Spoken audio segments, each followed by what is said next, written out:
Clementine from Zepparella. Welcome to the Zepparella Learning Channel. This is the third video in my series on how to play Immigrant Song by Led Zeppelin.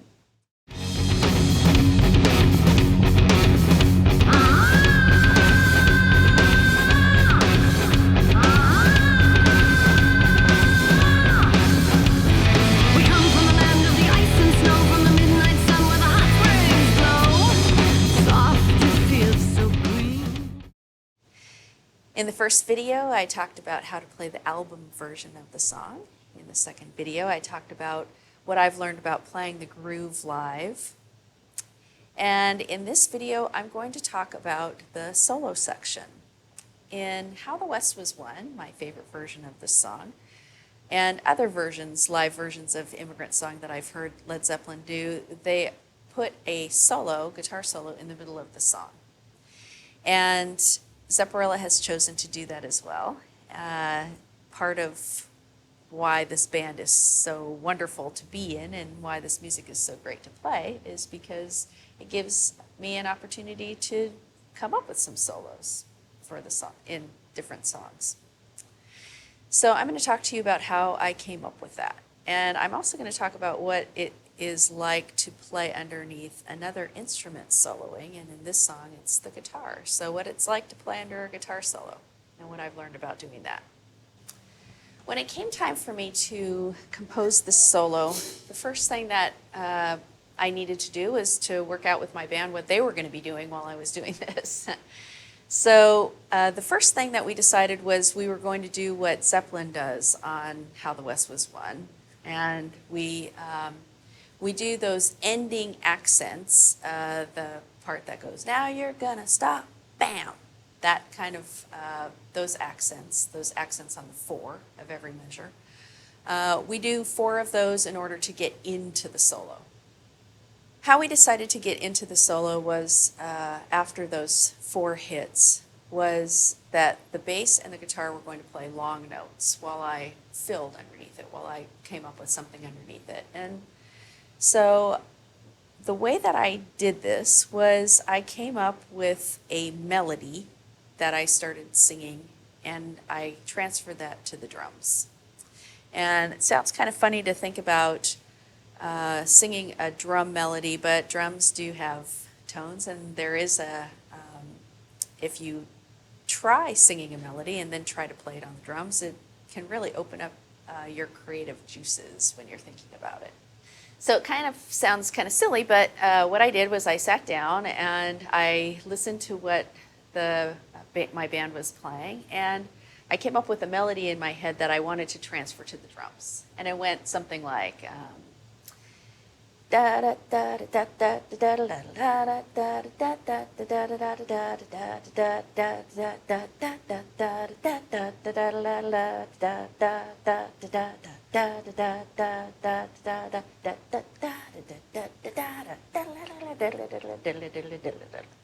Anyway, it's really silly, but you get the idea. And so this is me playing it, my solo on the drums. So now you gotta stop, rebuild all your limbs, for peace and trust can win the day, despite of all your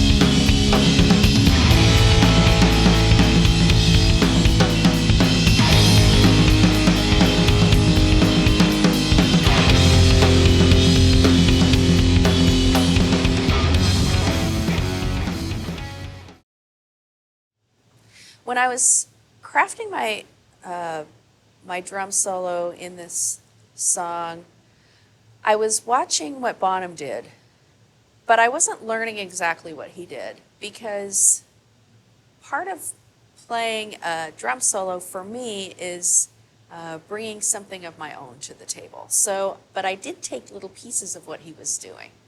And one thing that he does that I love dearly in drumming, in all drumming, but especially the way Bonham does it, is to play over the bar line.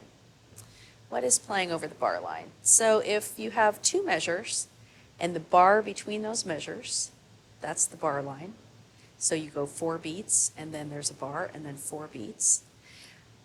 Playing over the bar line means that you're doing a fill that is not resolving where you would naturally hear it resolving, which would be the 1 of the second measure. Instead, it's kind of going, the fill is playing over that. There's no resolution in this case until the end of the second measure. And then we come to the third measure and it's resolved. So the way that that sounds is like this.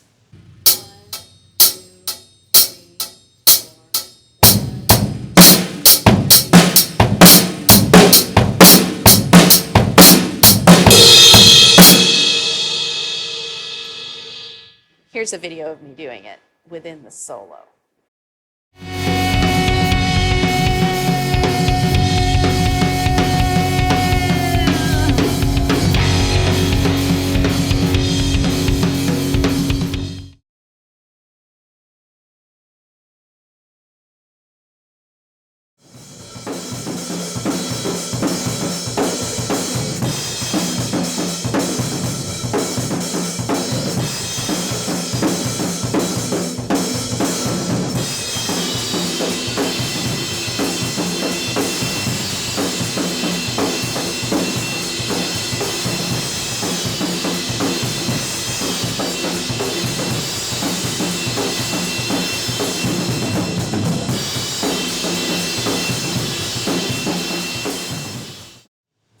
That can be really interesting. And if you're soloing, you can really experiment with that because you know, as long as you're keeping track of where any kind of 1 is, I can play over 4 bar lines if I want to and make it feel as if the beat has turned around. That's what it usually feels like to people, is that somebody is turning the beat around. But really it's that you're just playing a really long fill over 1, 2, 3 bars, and when you resolve it, it can be a really beautiful, like you're kind of hanging everybody in space until you hit that resolution, and it can be really interesting musically. So in my solo, I love to try to do that and kind of push my boundaries sometimes, and oh, how far can I go? Uh-oh, now it's getting kind of wonky, and I gotta resolve it. Okay, so that brings me to when my solo is finished and we go into the guitar solo. My job goes from being the one in the spotlight, the one who's in the creative flow, the one that's creating and making it my own with the aid of my bassist and guitarist, to now being in the supportive role. My job now is to allow my guitarist to feel safe and free, to be able to express, to be able to get into her own flow, and to be able to give her a nice solid bed on which she can really, from which she can really fly. So I give very clear notes to let her know that I know that where the 1 is as I'm going through, every now and then hitting crashes, making sure that she knows that I'm with her, so that intuitively she can feel that I'm with her. If I get inspired by something she's playing and I want to change it up a little bit, even something like playing over the bar line, which is what I was just talking about, that's only in response to what she's doing. And again, making sure that what I'm doing is extremely clear and unobtrusive to what she's doing. Supportive, even if I'm doing something a little bit different, supporting her, feeling like we're in it together.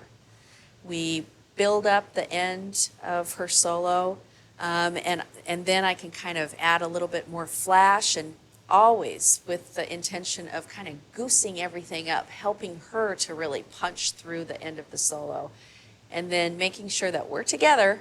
Eye contact, great. Musical cues, great. To know that when I go into that big long fill before we drop into that into the main riff again, to go into the outro, that we hit that one so solidly, so together, that she's been able to do what she needs to do, and that we've both had these moments to shine, and also we've both had the opportunity to support our band member in their shining moment.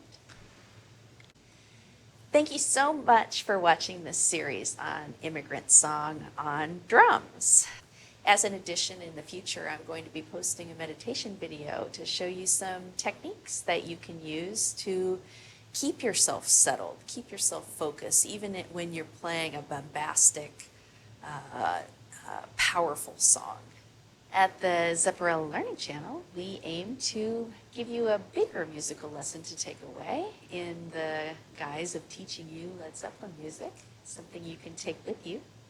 In this third video of Immigrant Song, the takeaway will be about shining versus supporting. Thank you so much for watching, and don't forget that Gretchen, Holly, and Anna all have instructional videos on this channel as well. And I'll see you in the next video.